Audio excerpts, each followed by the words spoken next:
Erdain kanalından selamlar. Vietnam birçok güzel yere, ilginç mirasa, mimariye, kültüre, lezzetli yemeklere, cennet plajlarına ve çok daha fazlasına sahiptir. Ancak bu ülke hakkında duymadığınız daha birçok ilginç gerçek var.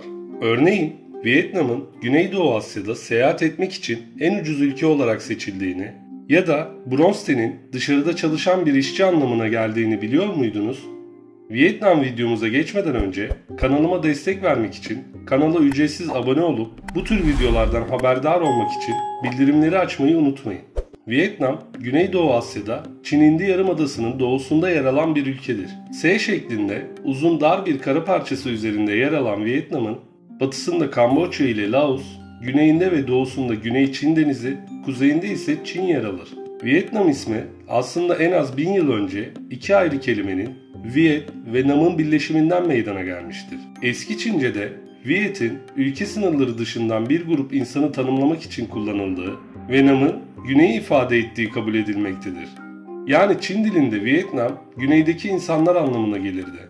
Ancak eski Vietnamca'da Viet, perileri ve ejderhaları ifade etmek için kullanılır. Bilim adamları bunun Vietnam halkının nasıl ortaya çıktığına, atıfta bulunduğuna inanıyor. Efsaneye göre ejderhalardan ve perilerden geliyorlar. Ülke yaklaşık 98 milyon nüfusa sahiptir ve bu da Vietnam'ın nüfus bakımından dünyanın 15. büyük ülkesi yapar. Başkenti Hanoi'dir. Ancak diğer ülke başkentlerinden farklı olarak ülkenin en büyük şehri değildir. Vietnam'ın en büyük şehri ise Ho Chi Minh City'dir. Ülkenin resmi dili Vietnamca, para birimi ise Vietnam dongudur. Ülkede yaşayanların %87'sinden fazlasını Vietnamlılar oluşturmaktadır. Ülke hükümeti bir cumhurbaşkanı ve başbakanı olan Marksist-Leninist tek partili sosyalist cumhuriyettir. Komünist bir ülke olarak Vietnam resmen ateist bir devlettir. Buna rağmen çoğu Vietnamlı ateist değildir. Üç dinin birleşimine inanırlar. Bunlar Taoizm, Budizm ve Konfüçyüsçülük. Vietnam'daki 3 ana dinin birleşimine Tam Goi denir. Vietnam'da uygulanan azınlık dinler arasında Hristiyanlık, Hinduizm, Saudai ve Hao Hao bulunmaktadır. Genelde din konusunda hoşgörülü olarak bilinen Vietnam'da misyonerlik yapmak yasaktır. Vietnam yine de belirli sınırlamalarla birlikte göreceli olarak din özgürlüğüne sahip bir ülkedir. Vietnam bayrağı 1940 yılında tasarlandı ve ilk olarak Fransızlara karşı ayaklanmada kullanıldı. Bayraktaki yıldız toplumdaki 5 ana sınıfı temsil eder. Aydınlar, çiftçiler, işçiler, gençlik ve askeri personel. Kırmızı arka plan ise ülkedeki çatışma yıllarında kaybedilen kanı ve devrimi temsil eder. Şimdilerde Asya'nın yükselen yıldızı olarak gösterilen Vietnam'ın tarihine baktığımız zaman ülke topraklarını korumak ve özgürlüğüne kavuşmak için birçok savaşa girip defalarca sömürge altında kalmış bir ülke olarak karşımıza çıkmaktadır. Kısaca ülke tarihini ve bağımsızlığını korumak için verdiği mücadeleyi anlatacak olursak, M.Ö. 1. yüzyıldan 10. yüzyıla kadar yaklaşık 1000 yıl Çin uygarlığının egemenliği altında kalan Vietnam, 939 yılında Çin'e karşı bağımsızlığını kazanmayı başardı. Daha sonra 1800'lü yıllarda Fransız sömürgesi altına girdi. Yoğunlukla köylü olan halk, topraklarından olduğu için Fransız hükümetine karşı tepkiliydi. Arada milliyetçi ayaklanmalar olduysa da bir başarı elde edilemedi. Daha sonra 2. Dünya Savaşı sırasında Vietnam'ı Japonlar işgal etti. Tam olarak 19 Mayıs 1941 yılında Ho Chi Minh tarafından Vietnam Bağımsızlık Birliği kuruldu. Viet Minh olarak geçen bu birlik hem Japonlara hem de Fransızlara karşı ciddi bir gerilla savaşı verdi. Savaşın sonunda kaybedeceğini anlayan Japonlar ülkeyi terk etmek zorunda kaldı. Bölgede Fransızlarla baş başa kalan Viet Minh, 1954 Cenevre Anlaşması ile ülkeyi ikiye bölüp Fransızlar güney bölümünde, Viet Minh ise ülkenin kuzey bölümünde kalmayı kabul etti. Vietnam Savaşı, Güney Vietnam ve yanında yer alan Amerika Birleşik Devletleri ile Kuzey Vietnam ve yanında yer alan Çin Halk Cumhuriyeti ve Sovyetler Birliği arasında gerçekleşti ve tam 21 yıl sürdü. 1956 yılında Birleşmiş Milletler tarafından alınan karara göre Kuzey ve Güney Vietnam bölgeleri birleşeceklerdi. Fakat birleşme olursa bölgeye komünizmin geleceğinden ve yayılacağından endişelenen ABD, duruma müdahale ederek Güney Vietnam'ın Kuzey Vietnam ile birleşmesine engel oldu. Kuzey Vietnam'da bunu fırsat bilerek 1957'de Güney Vietnam'a savaş ilan etti. Böylece Kuzey Vietnam, Çin ve Sovyetler Birliği'nden oluşan Doğu bloğu, Güney Vietnam ve ABD'den oluşan Batı bloğu arasında savaş başlamış oldu.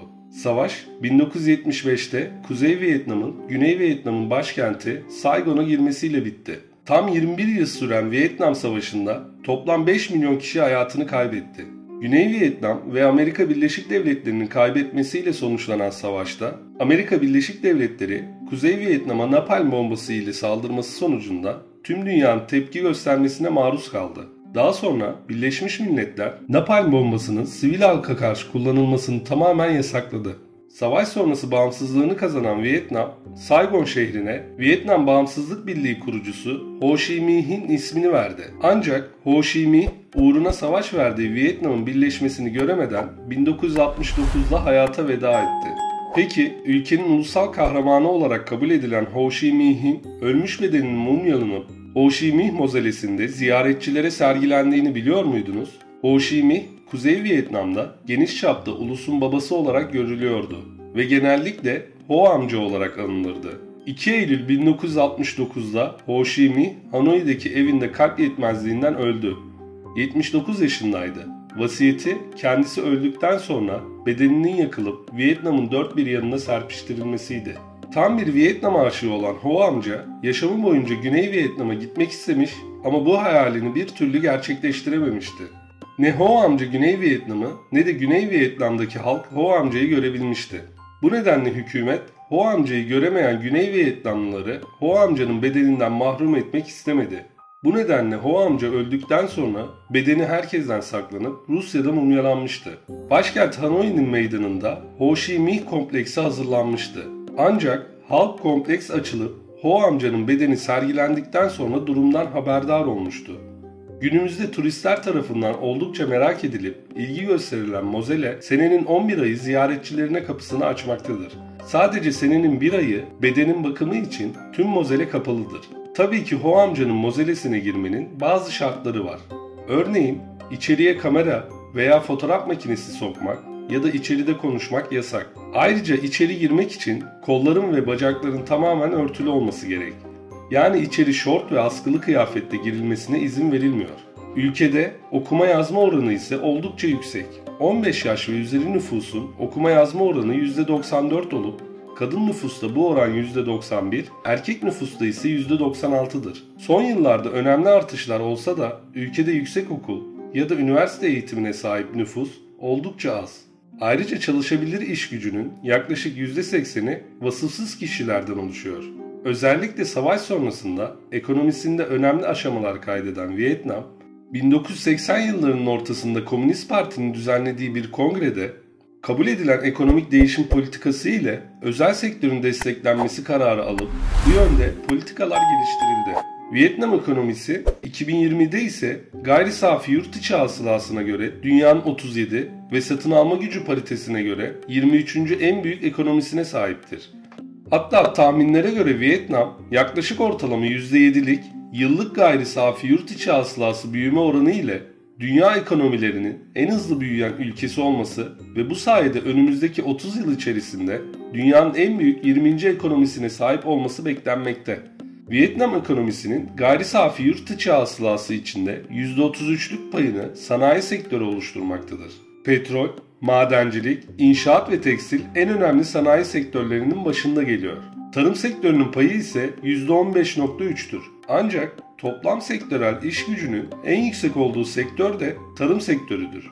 Ülkenin en önemli ihraç malları arasında kahve, pirinç, kaju ve biber gibi tarımsal ürünler bulunuyor. Dünyanın en büyük kaju fıstığı ihracatçısı olan Vietnam, küresel arzın %55'inden fazlasını üretiyor ve sektörden yılda 2 milyar doların üzerinde para kazanıyor. Kaju bitkileri 19. yüzyılda Vietnam'a getirildi ve başlangıçta gölge sağlamak için bahçelerde yetiştirildi. 1990'da Vietnam hükümeti kaju fıstığı üretiminin potansiyelini fark etti ve sektöre büyük yatırımlar yaptı. Bu yatırımın karşılığını vermesi uzun sürmedi ve 1990'ların ortalarında Vietnam dünyanın en büyük kaju fıstığı ihracatçısıydı. Vietnam, kaju fıstığının en büyük ihracatçısı olmasının yanı sıra Brezilya'dan sonra dünyanın en büyük ikinci kahve üreticisidir. Vietnamlılar kahveyi ihraç etmenin yanı sıra tüketmeyi de çok seviyorlar ve buna bağlı olarak zengin bir kahve tüketme kültürü geliştirdiler. Vietnam'a kahveyi Fransızlar getirse de Vietnamlılar kendi kahvelerini yapmayı başardılar. Günümüzde birçok farklı kahve çeşidi satılan ülkede en dikkat çekici ve en ünlü kahve çeşidi yumurta kahvesidir. 1940'larda icat edilen bu içecek sütün kıt olduğu zamanda sahneye çıktı. Süt yerine köpük haline gelene kadar çiğ yumurta sarısı çırpılıp sonra kahve ve üzerine şeker serpilerek servis edilir. Ülke aynı zamanda karabiber ihracatında da dünyada ilk sırada yer alıyor. Dünyadaki karabiberin 1/3'ünden fazlası Vietnam'dan geliyor ve endüstri her yıl milyarlarca dolar değerinde büyüyor. Karabiber yüzyıllardır Asya'da yetiştirilmektedir. Hindistan'a özgü olan baharat kıtaya yayılmış ve çok eski zamanlardan beri yerel yemeklerde kullanılmıştır. Ancak Vietnam endüstriyel ölçekte biber üretmeye 1980'lerde başlamıştır. Vietnam ekonomisinin geriye kalan %51'lik bölümü ise hizmet sektörüne aittir. Yaklaşık 100 milyon nüfusa sahip ülkede 60 milyondan fazla motosiklet ve sadece 2 milyon araba var. Bu kadar fazla motosiklet olmasının nedeni maliyetinin düşük olması ve pratik bir araç olmasıdır. Ülkede araba vergilerinin çok yüksek olmasından dolayı arabaları sadece ülkedeki zenginler alabilmektedir. Motosiklet vergisi çok daha ucuz. Bu da onu sıradan insanlar için daha uygun fiyatlı bir ulaşım aracı yapıyor. Ancak bu kadar fazla motosiklet çok fazla hava kirliliğine ve trafik sıkışıklığına sebebiyet vermektedir. Hükümet bu durumun önüne geçmek için 2017 yılında başkent Hanoi'de 2030 yılına kadar tüm motosikletlerin yasaklanacağını ve Bangkok'takileri çok benzer Skytrain gibi toplu taşımaya daha fazla yatırım yapacağını duyurdu. Batı ülkelerinde genellikle bronz ten zenginlik işareti olarak kabul edilip çok sevilirken Vietnam'da beyaz ten ideal ten rengi olarak kabul edilir. Ülkede bronz tene sahip olmak ise güneşte çok çalışan bir işçi olmanın işaretidir. Bu nedenle Vietnam'da cildin daha solgun ve beyaz gözükmesi için satılan ürünler oldukça ilgi görmektedir. Tüm Asya ülkeleri gibi Vietnam'ın da yemek kültürü oldukça dikkat çekici.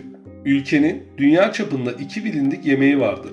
Bunlardan biri banh mi, diğeri ise pho'dur. Pho, Vietnam'ın ulusal yemeği olarak geçer. Bu yemek ülkenin her yerinde hem restoranlarda hem de sokaklarda satılan bir yemek. İçinde pirinç eriştesi, kemik suyu, balık sosu, çeşitli otlar ve ince dilimlenmiş et içerir. Ancak pho'yu tavuk, deniz ürünleri ve domuz etiyle yapanlar da mevcut. 1975'te uzun ve kanlı Vietnam Savaşı'nın sona ermesinden sonra birçok Vietnamlı ülkeden kaçtı ve Avrupa, Avustralya ve Kuzey Amerika'ya yerleşip pho restoranları açtı. Günümüzde sadece Amerika'da yaklaşık 2000 adet pho restoranı var. Banh mi ise Fransızlardan öğrenilen bir yemektir. Fransızlar Çin Hindi Birliği sırasında 1887'den 1954'e kadar Vietnam'ı yönetti. O dönemlerde Fransa'dan Vietnam'a yemek göndermek oldukça zor ve maliyetli olduğu için Fransızlar Vietnam'a çiftlik hayvanları ve ekinler getirdiler. Ancak Fransız buğdayı Vietnam'da yetiştirilemedi. Bu nedenle de ekmek Fransa'dan oldukça yüksek maliyetlerde Vietnam'a gönderilmeye başlandı. Ekmeği lüks statüsü nedeniyle sadece Avrupalı yetkililer yiyebiliyor, Vietnamlı yerliler ise ekmeği yemeye layık görülmüyordu. Çin Hindi'deki en büyük iki ithalat şirketi Almanlara aitti. Ancak Fransızlar bunlara el koymuştu. Bu depoların içleri her türlü Avrupa gıda ürünleriyle doluydu. Fransa, Asya'dan ayrıldıktan sonra bu ürünler pazarlarda oldukça ucuz fiyatlara yerel halka satılmaya başladı. İnsanlara sunulan pek çok yeni malzemeyle Vietnamlılar kendi özel yiyecek ve içeceklerini yapmaya başladılar. Fransız bagetlerini kullanan yerel halk hem sıcak hem de soğuk yiyecekleri birleştirerek Avrupa sandviçini Vietnam sandviçi haline getirip sokaklarda satmaya başladılar. Etli ve vejetaryen seçenekleriyle müşterilere servis edilen banh mi ağırlıklı olarak bir kahvaltı ve öğle yemeği atıştırması olarak tüketiliyor. Günümüzde ise Avrupa ve Avustralya'ya taşınan birçok Vietnamlı göçmen burada banh mi yapıp satıyor. Peki yılan şarabı veya yılan likörünü hiç duydunuz mu? Kesinlikle en sıra dışı Vietnam gerçeklerinden biri olan yılan şarabını Vietnamlıların kullanmasındaki neden ise zehirli yılanların birçok hastalığı iyileştirebilecek tıbbi özelliklere sahip olduğunu düşünmeleridir. Bu şarabın ilk kayıtları Çin'den geliyor. Ancak uygulama zamanla Vietnam'a taşınmış durumda. Bütün bir zehirli yılan tamamen demlenene kadar birkaç ay boyunca bir alkol kavanozunda saklanır ve daha sonra tüketilir. Ancak bu içkiyi ihraç etmek yasa dışıdır. Yani bu içkiyi ülke dışına çıkarmak yasak. Vietnam, turizm bakımından uzun yıllar Tayland'ın gölgesinde kaldı. Ancak 2009 yılından itibaren daha fazla insan Vietnam'ın güzelliğini ve çekiciliğini keşfetmeye başladı. Her yıl daha fazla turist ağırlayan ülke, son yıllarda özellikle çok fazla ziyaretçi almakta. Vietnam'da turistlerin en çok ziyaret ettiği yerlere göz atacak olursak, Hang Son Doong, Quang Bing'deki Milli Park'ın sınırları içerisinde yer alan dev bir mağara. Büyüklüğü ve yüksekliği lazer ölçme cihazlarıyla yapılan Vietnam'ın balta girmemiş ormanlarında bulunan Hang Son Doong isimli bu mağara, ilk defa 1991 yılında Vietnamlı bir yerli olan Ho Kang tarafından keşfedilmiştir. Gürültü ve rüzgar uğultusu yüzünden yerlilerin girmeye cesaret edemediği bu mağara 7,2 kilometre uzunluğundadır. 2009 yılında yapılan bir incelemeden sonra bu yerin dünyanın en büyük mağarası olduğu açıklandı. Hatta öylesine büyük ki kendine ait bir yağmur ormanı, büyük bir nehri ve küçük dağları var. The Neng Altın Köprü. İki dev el tarafından kaldırılan benzersiz tasarımı ve altın sarısı tonu onu hem fotoğraf çekilmek için mükemmel hem de gezi için harika bir yer haline getiriyor. The Neng Altın Köprü, The Neng şehrinin büyüleyici bir eğlence ve turizm kompleksi olan Ba Na tepelerinin içinde birinci sınıf bir konumda yer almaktadır. Deniz seviyesinden 1400 metre yükseklikte bulunan köprü, altın rengi yaldızlı korkuluk çerçeveleri ve dev ellerin sarma şekliyle bir başyapıttır. Yeşil elleri sanki yüzyıllardır oradaymış gibi yaşlandırılsa da köprü 2018 yılında inşa edilmiştir. Safa şehri. Yerel olarak Bulutlar Kasabası olarak bilinen Safa, Kuzeybatı Vietnam'ın büyüleyici bir hazinesidir. Bir bakışta ikonik basamaklı teraslı pirinç tarlalarını, yemyeşil vadilerin ve yan yana uzanan zümrüt dağların güzelliğiyle ülkedeki en dikkat çekici yerlerden biri haline gelmiştir. Safa kasabasına sadece 9 kilometre uzaklıkta olan Phan Xipang Dağı ise Vietnam'ın en yüksek dağıdır. Deniz seviyesinden 3143 metre yükseklikte olan Phan Xipang Dağı'nda 1680 bitki türü bulunmaktadır. 2016 yılına kadar dağın zirvesine çıkabilmek için 2 gün boyunca patika yolda yürümek gerekirken 2016 yılında inşa edilen teleferik sayesinde sadece 15 dakikada zirveye ulaşmak mümkün. Her biri 35 yolcu kapasiteli teleferikle zirveye yolculuk, birçok gezginin Safa'daki zamanının en önemli anlarından biridir. İstasyondan ayrıldıktan sonra hemen aşağıda bulunan muhteşem pirinç tarlaları manzarası eşliğinde bulutların üzerine kadar süren bir yolculuk yapılmaktadır. Phan Xipang Dağı'nın zirvesine ulaşmadan önce taş patikaları, antik açalya ağaçları ve ustalıkla yontulmuş 18 bronz heykeliyle huzurlu bir bahçe kompleksine ulaşılmaktadır. Bu heykeller ülkenin en büyüğü olan dağın yamacına tünemiş 20 metrelik göksel Buda heykeline giden yolu açıyor. Ben Gyeok Şelalesi. Vietnam'ın en geniş şelalesi ve ülkedeki en çok ziyaret edilen doğa harikalarından biri. Şelale, Vietnam ve Çin arasındaki sınırı belirleyen Kiet Nehri tarafından beslenir. Şelaleler birkaç terasa sahiptir ve 30 metreden daha uzundur. Yağışlı mevsimde şelalelerden o kadar çok su akıyor ki teraslar tamamen kayboluyor ve tek bir şelale görünümü alıyor. Halong Körfezi. Kuzey Vietnam'da Çin sınırına yakın bir bölgede zümrüt yeşili suların içinden dikine uzanan yaklaşık 2000 adet kireç taşı ve ormanlarla kaplı minik adacıklara ev sahipliği yapan bu koy, yılda yaklaşık 6 milyon turist ağırlıyor. Halong, Vietnamca'da alçalan ejderha anlamına geliyor. Doğal güzelliğiyle görenlerin aklını başından alan bu koy, 1994 yılında UNESCO Dünya Mirasları listesine alınmıştır. Böylelikle videonun sonuna geldik.